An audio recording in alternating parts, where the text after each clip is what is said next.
Currently, we are on week 4 of posting weekly until I buy myself a bike. A journey I started to reignite the flame I had lost. So, yeah, as usual, we will be doing this in parts. And the first part is what did I do last week? So, first of all, last week I did around 5 questions out of the 8 lead questions I promised I will do. Then I completed my React tutorial. Then the third thing which I said which I would do was study for my college exams. But as God will have it, I got debarred and so I didn't really study for that. And the fourth thing is that I wrote a really cool essay. I'm really proud of it. I'm still in the editing phase, so I haven't published it. And so this is a little sneak peek. Humans were never meant to be great, but while creating them, God made a slight folly. He enriched humans with the power to wonder. This force was sealed for years until finally humans learned how to survive. Once tomorrow was assured, the seal finally lifted. Many started to wonder what was possible, what was our limit, what are we really made of? And thus began the eternal quest of man traveling the sky to reach the gods. It's a really cool piece, and I'm really excited how it will be taken by the audience. So, the next thing is what mistakes did I make? First of all, I was once again really inefficient with my time. This week I worked around 23 hours, and on an average, that would be about 2 hours or 1.45, not 2 hours, around 3 hours 30 minutes a day, which is quite low. There is a creator called Mirko Dev, and recently he was asked how much he works, and his answer was 6 to 7 hours a day, which were low to him. And here I was content with my 3.5 hours. So that really made a perspective shift in me. The second thing was my inability to stay focused. Like, for example, in most areas, I consumed a lot but created very little. The entire week, I created only one thing, which was this essay. And that's a point.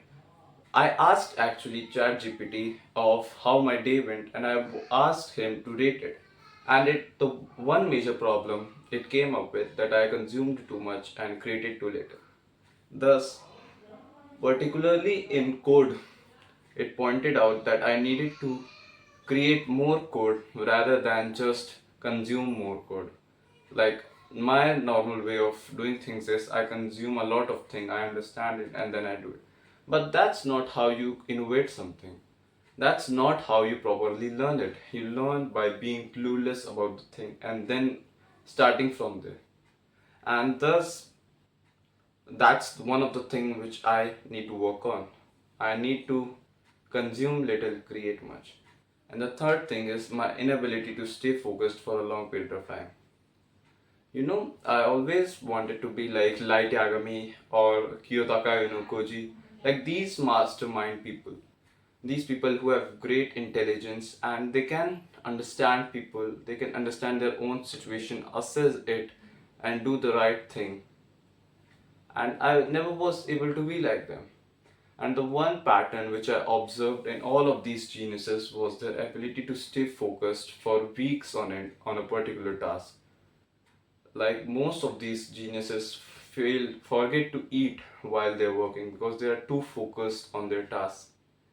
And these are not just limited to imaginary characters like Light or Aruna Koji. Even the geniuses of our world like Napoleon, Caesar, Einstein, Newton, all these people, like there are many stories where Napoleon was taking meetings from 5 in the morning to 9 at night. So that's one thing which I consider my mistake. Now, what were the things which I learned? The first thing which I learned is again how important it is to focus. and that I need to develop the ability to stay focused for at least 4 hours minimum a day. The second thing I learned was that how important it is to consider yourself an artist and the thing you are creating an art. Because just think about it. By causal law, the more you care about something, the more you work on it. The more you work on it, the better it becomes. The better it becomes, the more society rewards you for it. So, that's the end goal, that you want to have this thing, this great thing, and you are here where you are still don't know what the fuck you should do. And to bridge this gap, you need to walk this bridge. And one thing that's really hard is to tackle the monsters and to determine how long the bridge is, because you don't really know how long it will take, right?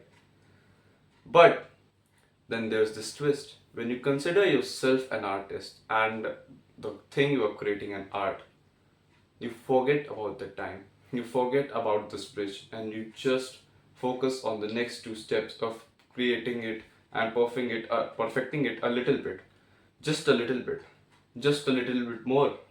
And that's how you create something really great. And when you use this kind of approach, when you think of your work as really important, because we work on something with no, when we consider something important, we go round and round and round and round and round. We go in circles, we take loops, we do whatever possible to make that happen. Like Hitler considered it really important to make this world a to protect the Germans, and that's why he did what he did, and he was successful at it for a long time.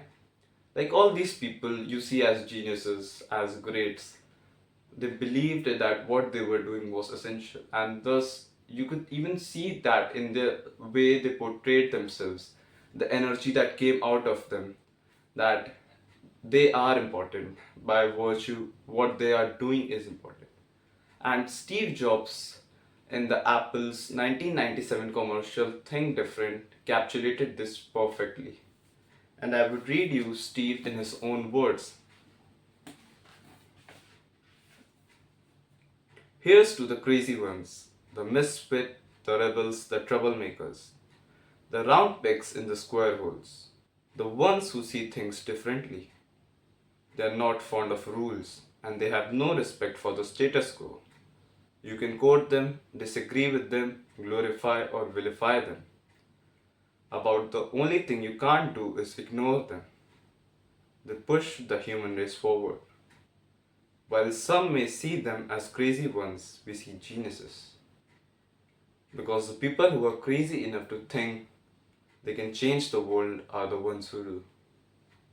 Because the people who think they are crazy enough to change the world are the ones who do. Because the people who think they are crazy enough to change the world are the ones who do. It's beautiful. And the third thing which I learned was how important it is to consume fantasy. Because obviously, the more you imagine, the better you get at imagination. And the better you get at imagination, the more creative you'll be. Like, and in the fields in which I am, like as a writer or as a software engineer, I need to be creative. I need to be highly innovative to stay relevant in my field, right? So that's why I think it is really important for me to create and to consume fantasy. And I arrived at this conclusion by reading some fantasy novels, like the one of The Murder of Roger Ackroyd from Agatha Christie. I'm still reading it and it's great. And that's how I got most of my ideas for this great essay which I wrote. And that's why I think that it's really important to consume a lot of fantasy. Now, what are the future actions needed? Once again, my target would be 8 lead code questions. I also will for the next week I want to learn Redux toolkit. Then I want to create a React plus Tailwind CSS project. And the fourth thing I want to do is that I want to publish this essay which I wrote after editing it and write one more great essay. So these are the four things which I need to do. 8 lead code questions, then complete learning a Redux toolkit, then make a great project on React plus Tailwind CSS. And the fourth thing is to publish this essay and then to write one more great essay. Also, I recently picked up the guitar once again and it's beautiful. Like this book, this book taught me that rereading it taught me how important it is to create your mind makeup as an artist, to think of yourself as an artist. And after reading it once more, I started seeing my guitar in a new light. It wasn't just about showing people that I can play guitar. It wasn't just about me showing the girls that, oh, I'm this cool guy who has muscle and who can also play guitar and who has money. It was about learning the guitar to its extreme, to perfecting the guitar, to perfect the art of guitar, and it really just magnetized me towards it. And I'm really excited to get back with it. Last week I played my guitar for around three times, and it was about 1 hour each, so 3 hours in total, and that was great. I didn't include in what I did because obviously that's not which will make me able to buy a bike, but it's great, and that's all. That's all for today, and I hope that you keep crushing. Just know that every day is an opportunity for you to make your life just a little bit better. That's not some motivational crap.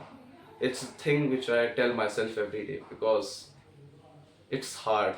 It's hard when you are poor, when you are weak, when you are diseased, when you have no strength, when you have no motivation. But if you are anything like me and you don't have anything going for you, then just know that you have nothing to lose. What's the worst thing which can happen? And just start somewhere. Start doing something. That's that's all. And that's simply yeah, that's all. Bye. Take care.